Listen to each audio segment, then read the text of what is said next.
Hey, are you ready to grow your business? You have checked out the number one resource for business leaders, entrepreneurs, startup founders, and managers.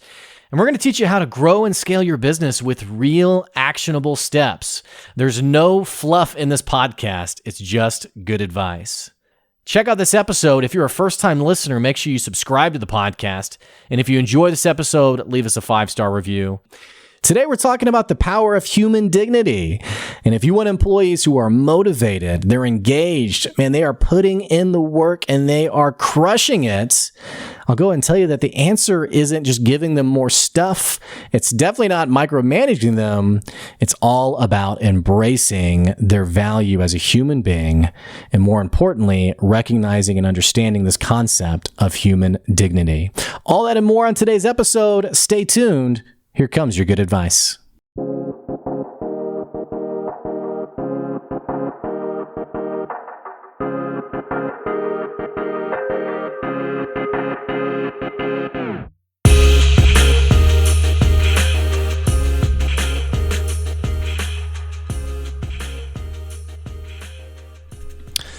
All right. Hey, welcome back to another episode of the Good Advice Podcast. Thanks for tuning in to the show today. I really appreciate it. I'm your host, Blake. I run a business called Good Advice, and the whole aim of the aim of the podcast is to give you good advice for you and your business. I put out an article on LinkedIn, and it's got some great traction on it. But I put out an article a couple of days ago called Embracing the Power of Human Dignity. And I wrote this article because I was thinking quite a bit about management, leadership. I had been in a couple of conversations with people who had been managing and had some difficulties with their employees. And more importantly, I've also been following this anti-work meme culture. I mean, there's a legitimate anti-work momentum movement happening right now, which if I can break this down for you, this isn't like a nobody wants to work anymore kind of deal. It's basically a social media thing where people are posting stories of their bad bosses. They're posting emails. One, for example, and this is actually probably what got me started on this podcast episode. It's been a couple of things, actually. I was sitting down with a guy for coffee just this last week, and he was talking about his years of experience. He was a manager in a factory, basically, a manufacturing plant. And he talked about how, with the people on the line, people on the floor, people who worked for him, he just treated them with common human respect and dignity. And I almost kind of laugh because this stuff is so basic and so easy to conceptualize, like to understand. And yet we all have that story of the boss who didn't do this, who talked to us like we were children, who didn't empower us, who tried to withhold information. I had a friend of mine she was an amazing professional whose job was basically to do event planning for this organization. And so she stepped in. It was like one of her, the start of her time with this business. And she was planning this big event with some local businesses. And her boss basically said, whoa, what are you doing? Who told you to organize that? And she was like, well, our other boss had told me we needed to make this happen. And she was like, well, hang on. I'm not comfortable with you doing this yet. I'm going to handle the event planning for the next 3 or however many months. And I want you to just sort of listen and learn. Imagine now you may be listening to this and thinking like, okay, yeah, I can kind of get someone being on training, being onboarded. And I'm not speaking against that. I mean, absolutely. You want to onboard people. My last business, because I didn't really know the culture of the business, or rather like how we do our business, I needed to sit and listen a bit to be able to understand, like when our logo is branded on the work that we do, this is then what the experience should look like. So I'm not speaking against that. But this is someone who is hired to run events. You are paying them to run events, and yet you are upset when they try to do the job that they were hired to do. which is a bit different from learning the culture, learning the vibe of the business, and simply how we do business. And so she found herself saying, why did you hire me? Why am I in this position if you want me to not do the job for the foreseeable future? And this manager responded, it's because you haven't earned my trust yet, so I'm not going to trust you with that set of responsibilities. Now, when we talk about culture, when we talk about management, I think sometimes it gets this bad rap of being overly fluffy. We're talking about the inspirational boss, the person who changed our life. And no doubt many of you have that story. You have that person who has impacted you.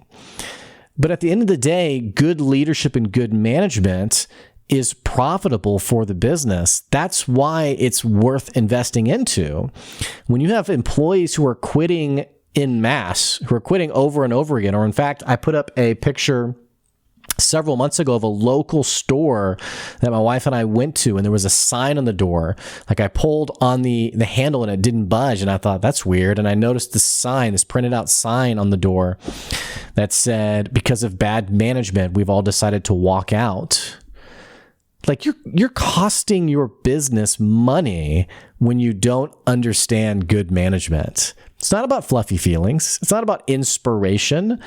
It's about understanding that taking care of your people has a direct line to the success and profitability of your business. That's why you should care about it. Other than, on top of that, just being a good person, taking care of the people who are working for you. And we'll talk more about that in this episode. So, you have this person who is basically bleeding money for their business because they've hired on this person. They've gone through the whole interview process. This obviously isn't the first person they interviewed. They have a handful of people that they've interviewed, and they say yes to this person, my friend. They onboard her, they bring her in, she gets all of her documents, all that stuff. And then 2, 3, 4, and in this case of this event, she had been with the business for 2 months at this point. So you're 2 months in and someone's telling you, hey, don't do your job because I don't trust you yet. How much ego do you have to be able to say that? And again, thinking about the money you're wasting for your business because of said ego. So today I want to talk about the value of understanding human dignity, the value of embracing human dignity, because I've been thinking about stories like that. I was thinking about the friend that I sat down and had coffee with this last week who was talking about his management experience on the plant floor. And again, not overly complicated, but as I was listening to him, I was thinking, this is someone who saw value in his employees regardless of their position, regardless of their title, probably talked to them like they were equals, probably gave them his time of day rather than I'm on my way out, I got more important things to do. Pretty simple stuff, and yet incredibly impactful on the business overall. So I'm thinking about that person, and I'm just thinking about, these you've probably seen it yourself, like these stories, not just of the one I mentioned where people are walking out of their businesses, where people are quitting. You're seeing all sorts of conversation on hiring, like how do I hire great people? And sure, there is an expertise that comes in hiring good people. In fact, with my customers, this is a conversation we have, actually, because in many cases, they are scaling, they're growing. It's someone taking their side hustle or hobby or small business that was just them, and now it has this mentality to it, this excitement of we're going to grow, maybe we're going to open a new location, maybe we're going to launch a new product. We're expanding this thing in some way, and so naturally have to bring on new talent. So we have these conversations often, and there is an expertise that goes in there. There is an intentionality. Like we don't, a friend of mine, a person I saw on Facebook was hiring, and he posted the position, and basically under that wrote, I need someone who can do everything: bookkeeping, customer service, sales, accounting, handling emails. And I thought, this person has bottled every position you would need in a business all into one. And I remember laughing and thinking, you're not going to be able to find this person because if this person exists, they deserve a lot more money than you're probably willing to pay them for. So there is a purpose and an intentionality between how do you hire well, how do you do well. So I don't want to discount any of that today. But I've been thinking about, how do you simply be a good boss? How do you bring on employees and help them feel empowered and a sense of belonging, and my work matters here, and they feel like they're making a difference, and they say to themselves, like, their spouse or a loved one, or they run into their neighbor and that person says, hey, you got that new job. How you liking that job? And for that person to say, oh my gosh, it's amazing. I love this place. Better yet, for someone to say, this is my dream job. That was my last business, actually. I started working for this company, and I remember someone asked me, I'd been there for a few months, and they said, hey, how you liking that new job? And I said, dude, it's my dream job. It is my dream job. Like, think about if your employees said that about your business. Now, naturally, we don't want things to get cultish. I think people who work for me, I don't necessarily want all of them to feel like this is the best job they've ever had, but I do want them to be, I do want working for me to be up there with any other best job they've ever had. I want the experience they have with good advice to be, you know what? It wasn't what I was going to do long term, but the time I spent there was transformational for my professional journey. It helped me recognize my value as an individual contributor. Like, these are things that I think about when I think about people who will work for me, what I want them to walk away with. So I was thinking about this and turning it over in my head, and I was talking with people, and I was thinking, okay, how do you find that person? How do you find that employee? And I think a lot of times we assume that is a sub 1% of the workforce that's out there. It's like, oh, that's the superstar that I'm never going to get, or I'm going to have to pay a fortune to get that person. When realistically, I think people rise to the level we expect from them. And I don't mean that in the sense of the crazy micromanaging boss who, has insane expectations, is really pushing and driving on their employees and is burning people out. I don't mean that. But what I do mean is, I think that, when we think about the average employee, I think the average employee is capable of some pretty incredible things when we do certain things that create an environment for them to flourish in. So I was thinking that over in my head, and I was processing it and being like, okay, how do I find these people? How do you find these people? How do you nurture their development? And how do you essentially have a business with highly motivated rockstar employees? There's a lot of minutia to it. There's a lot of technicality to it, I think, from like, how do you do interviewing and, the position, how do you describe it, stuff like that. But the one simple factor I keep coming back to is human dignity. You have to treat people in a way where you recognize their human dignity. And that's why I wrote this article, because I was thinking about this more and more, and I was like, okay, what is it about great businesses that they do right with their employees? And what is it about businesses that don't do well, that they do wrong with their employees? So let's break this down a little bit. Human dignity is, very simply put, it's recognizing the intrinsic value of someone. When you meet someone, when you recognize their dignity, when you embrace their dignity, you recognize that they are a human being with intrinsic value. That word intrinsic means that it's not a value that I place on them. They haven't earned it in terms of like achievements, but the fact that they are a human soul, a human being, means they have value. And getting this backwards, like if you think about this from the other side, if we talk about the achievement conversation, then suddenly rich people have more value than poor people. Suddenly, someone who's won an award is worth more than the person who's never won anything. And I'm not discounting that there are different people in our society who contribute in various levels to the overall success of our country, of the world, what have you.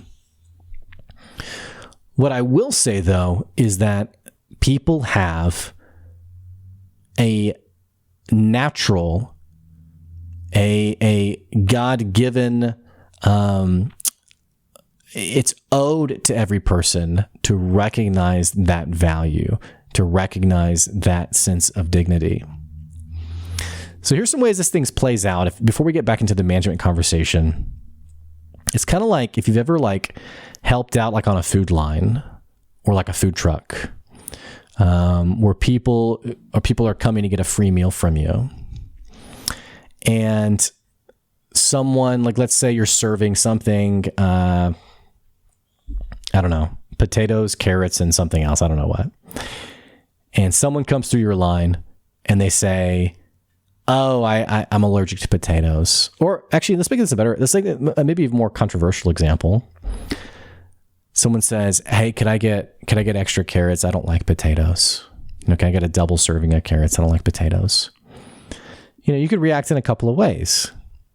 Hopefully the way you'd react is, of course, yeah, these carrots are amazing. Here you go. Here's a double portion. Hey, enjoy them. Hey, what's your name? Great. But I know that other people have reacted in ways of, and a lot of times we don't say these things out loud. Sometimes we just think them. But I've heard people make comments in these situations like, "I can't believe that person asked for double carrots. Do they know that we are providing this for free for them? How dare they?" I mean, it's kind of like when you go to a food bank and someone has a preference on the food that they want, and the employee responds with, "You should just be glad you have food. You should take what we give you." See, when we don't really understand the concept of human dignity, we point our nose down on people, we judge them, we're harsh against them, and we limit really their owed authority and influence. We limit their, I'm trying to think of how to phrase it. We limit we don't acknowledge their humanness, I guess. Which, when I think of being human, I think of you have the right to choose things, do things, have opinions. So, recognizing and embracing the human dignity of one another means seeing that intrinsic value despite who that person is, what they've accomplished, what they've done, their gender, their sexuality. None of whatever, hot button issues matter in this situation. We're talking about recognizing that every single person has a soul and is valuable. Every person is valuable. So I've been thinking about what makes a great boss, and tying it back to my friend who was having that cup of coffee with me, who was talking about his management philosophy. I think good bosses understand this concept really well. They understand and they embrace, they acknowledge each person's human dignity. The new employee comes in, and instead of thinking "Oh, that person has to earn their way, I'm going to haze them a bit, I'm going to mess with them a bit. I'm not going to trust them because they haven't earned my trust. My trust is more valuable than their trust." When we don't do this well, you get a micromanager, you get a slow business. Again, tying this to the outcomes of the business. We're not talking about just fluffy stuff. I'm not talking about, wow, I love that job. It was so meaningful. I hope that happens for all your employees. But bear in mind, we're talking about the success of the business. It can't be slow. It can't be agile if you can't trust your employees. And ultimately, I think not doing this well is the source of micromanagement. Because why does a boss micromanage? A boss micromanages because at the end of the day, they're incapable of trust. Not like a deep-rooted inability to trust, but I am incapable. I'm able to say I'm going to delegate to you, but I'm going to watch every single aspect of how you do that job because I don't trust that you can get it done. I don't believe that you're capable of doing it. See, we're talking about these layers beneath the surface of not just someone's humanness, their humanity, but, and I guess the reason why this is so, we talk a lot on the podcast about how nothing is really overly complicated. And yet there are these concepts that are so rarely demonstrated. But I think the reason this is so tangible to me is I had a mentor when I was younger, and it was a work environment where it was very much professional development oriented. Internally, staff were constantly being trained and developed. And it could be a little bit of a harsh environment of coming face to face with your lack, with what you don't have. And it could be a bit exhausting of here's another conversation of something I need to work on, something I need to develop. And I'll go and say this right out. This is one of the best jobs I've ever had. Who I am today is deeply connected to the training and development I received at that job. But I had this boss there, one of the best bosses I've ever had, one of the most influential mentors I've ever had. And it has always stuck with me, his line, his quote. And he had this on, I remember walking into his office, he had this framed on the wall. And it spoke to me the first time I saw it. And then I'd heard him mention it a couple of times. So I knew this wasn't like one of those quotes that go on a wall and it never gets talked about. This was something he lived. But the quote was, "See the greatness before the lack." I think that is embracing human dignity. It's not just like, oh yeah, you're human, I'm not going to spit on you or yell at you, but I recognize your value intrinsically to you. I recognize your value, and from that, all the things you can accomplish, what you're capable of, the good that you can do. And so now the management conversation flips, because now it's less about how do I keep you under control or make sure you don't ruin my business, you're an idiot, all that random stupid manager stuff. Now it flips to, I see all those things you're capable of, so how do I get out of the way? More importantly, how do I feed the fire of all the great things that you can accomplish? How do I remove obstacles? How do I remove boulders in the road so that you can continue to drive towards, both a mutually, success for your position, but also wherever you want to go in your career? See, when you understand it that way, now the management conversation flips, and it's not about how do I take crummy employees and get the most out of them. It's you begin to understand the servant side of leadership. Now I get, what does it mean for me to serve you, to support you? As a boss, it's not, let me give out the orders and then I tag the email with, and let me know if you need anything. And then I get annoyed when someone asks a question. Now my job now is beyond just doling out orders. And see, now I'm meeting with my employees. I'm connecting with my employees. I'm having one-on-ones with my employees because I'm trying to make sure that all of that talent and ability that's welling up inside of someone actually comes out and actually gets demonstrated. And so I become passionate. About meeting with my people because I know intrinsically what they're capable of. That's good leadership. And I bet if you can think of an amazing boss you've had who changed your life, that was someone who understood that concept. So when you think about your team members then, even as you're listening to this podcast, you might be thinking like, well, I don't have time for that. I don't have time to sit down with people. I don't have time to have conversations. Then you don't have time to be a leader. I had a boss one time who described it as bosses who don't do these things, who don't have these kinds of conversations, or who don't see their team members this way. They're a glorified micromanager and they're not doing their job. When you say yes to leadership, this is what you're saying yes to. This is what the life of a real leader looks like.